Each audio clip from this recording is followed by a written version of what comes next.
Praise the lord. ક્રિસ્મોલ ભાઈએ તથા બહેનો, દિવ્ય દયાના દિવ્ય સંદેશમાં તમારું સ્વાગત છે. આ સંદેશ સાંભળવા તમારા સૌ માટે અને તમારા કુટુંબીજનો માટે વિશે પ્રાર્થના કરું છું. આજે આપણે પવિત્ર આત્માનું પર્વ ઉજવીએ છીએ. Happy feast. શાસ્ત્રપાઠ સાંભળીએ. તમારા બાઇબલ લઈ લો. યોહાનનો ગ્રંથ 14મો અધ્યાય 15-16 અને 23-26મી કલમ સુધી. ઈસુએ કહ્યું, તમને જો મારા ઉપર પ્રેમ હશે તો મારી આજ્ઞાઓનું પાલન કરશો. હું પિતાને વિનંતી કરીશ અને તે સતત તમારે પડકે રહેવા માટે બીજા બેલીને એટલે કે સત્ય સ્વરૂપ પવિત્ર આત્માને મોકલશે. અને ઈસુએ જવાબ આપ્યો, કોઈ જો મારા ઉપર પ્રેમ રાખતો હશે તો મારા કહ્યા પ્રમાણે ચાલશે, અને મારો પિતા તેના ઉપર પ્રેમ રાખશે, અને અમે તેની પાસે આવીશું અને તેના અંતરમાં વાસ કરી રહીશું. પણ જે મારા ઉપર પ્રેમ રાખતો નથી તે મારું કહ્યું કરતો નથી. જે વચન તમે સાંભળો છો તે મારા નથી, પણ મને મોકલનાર પિતાના છે. હજુ હું તમારી સાથે છું, ત્યાં જ મેં તમને આ કહી દીધું છે. પણ તમારો બેલી એટલે કે પવિત્ર આત્મા, જેને મારા પિતા મારે નામે મોકલનાર છે, તે તમને બધું સમજાવશે અને તે તમને જે કંઈ કહ્યું છે તે બધું બધાની યાદ આપશે. આ પ્રભુની વાણી છે, તે આપણો આધાર છે. ખ્રિસ્મોલ ભાઈ તબેનું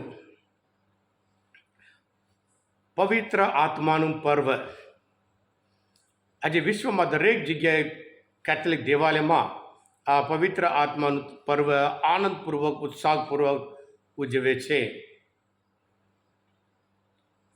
જ્યારે પ્રભુ ઈસુ જે હેતુ માટે આ પૃથ્વી પર આવ્યા હતા એમાં વિજય મેળવીને મહિમાવંત થઈ સ્વર્ગમાં ગયા અને કહીને ગયા કે યરુશલેમમાં જ રહેજો જ્યાં સુધી પવિત્ર આત્મા તમારા પર ઉતરી આવશે, અને ત્યાર પછી તમે નીકળો અને મારા સાક્ષી બને એમ કહ્યું હતું.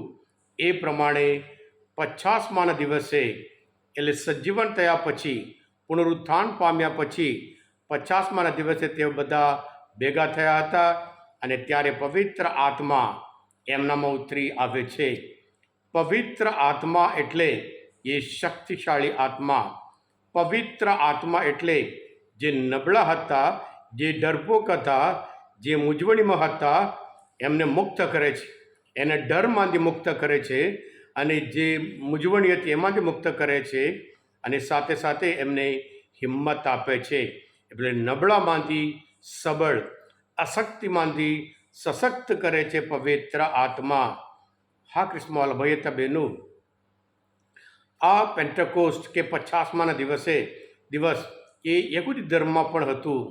યહૂદી ધર્મમાં કે લાલ સમુદ્ર પસાર થયા પછી પવિત્ર જે પાસ્કા પર્વ ઉજવ્યા પછીના 50માના દિવસ એમ કરીને તેઓ ઉજવતા હતા. આ કાપણીનો તહેવાર પણ તરીકે પણ ઉજવવામાં આવે છે. સાથે સાથે યહૂદી લોકો માટે કે મોસેએ સિનાઈ પહાડ ઉપરથી જે ઈશ્વરની આજ્ઞા લાયા એને યાદ કરી આ તહેવાર એ કરારનો દિવસ છે. યહૂદી લોકો ઈશ્વરના લોકો બન્યાનો એક અદ્ભુત દિવસ તરીકે તેઓ ઉજવતા હતા. હા ક્રિસ્મોલ ભયતા બહેનો, આદિ ધર્મસભામાં એટલી બધી શક્તિ હતી, આજે કેમ એ શક્તિ નથી? આદિ ધર્મસભામાં એટલું બધું પાવર હતું, એ પાવર આજે કેમ નથી? આદિ ધર્મસભામાં એ લોકો કે પ્રભુ ઈસુને રાહ જોતા હતા, અને જે પ્રમાણે પ્રભુ કહ્યું હતું એ પ્રમાણે પવિત્ર આત્મા ઉતરી આવે છે.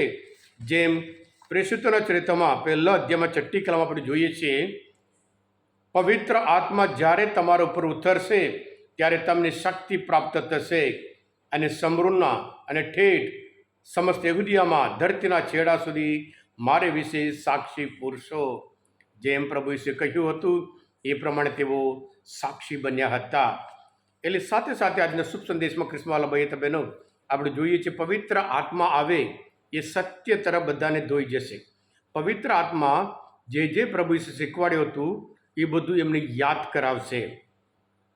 અને સાથે સાથે પવિત્ર આત્મા એમને પવિત્ર બનાવશે. આજે એક ખાસ કરીને એક કારણ એવું છે કે આપણામાં જે પાપના લીધે પવિત્ર આત્માની શક્તિ પ્રાપ્ત થઈ નથી.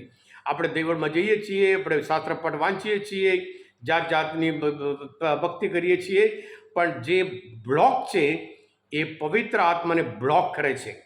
જેવી રીતે નળમાંથી જ્યારે નળ ખોલીએ ત્યારે પાણી ભરવાનું હોય અને ત્યાં પાણી નહીં આવતું હોય, ત્યાં અંદર જે બ્લોક છે એ પાણી આવવા માટે અટકે છે.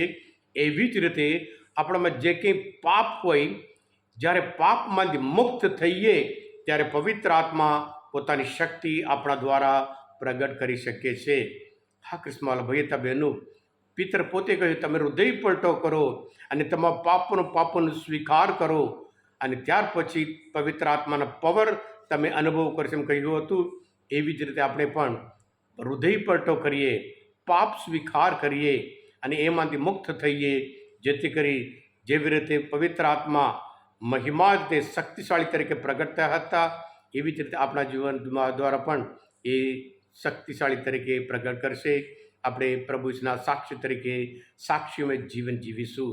હા કૃષ્ણવાલા ભાઈ બહેનો, આજના આ મનનચિંતન શાસ્ત્રપાઠ સમજવા માટે, પવિત્ર આત્મા વિશે ઓળખવા માટે આપણે મદદરૂપ થયા હોય, તમે પોતે દિવ્ય ધ્યાન દિવ્ય સંદેશ સબસ્ક્રાઈબ કરજો અને બીજા માટે પણ ફોરવર્ડ કરજો, કારણ તમે બધા આશીર્વાદિત છો, અભિષિક્ત છો.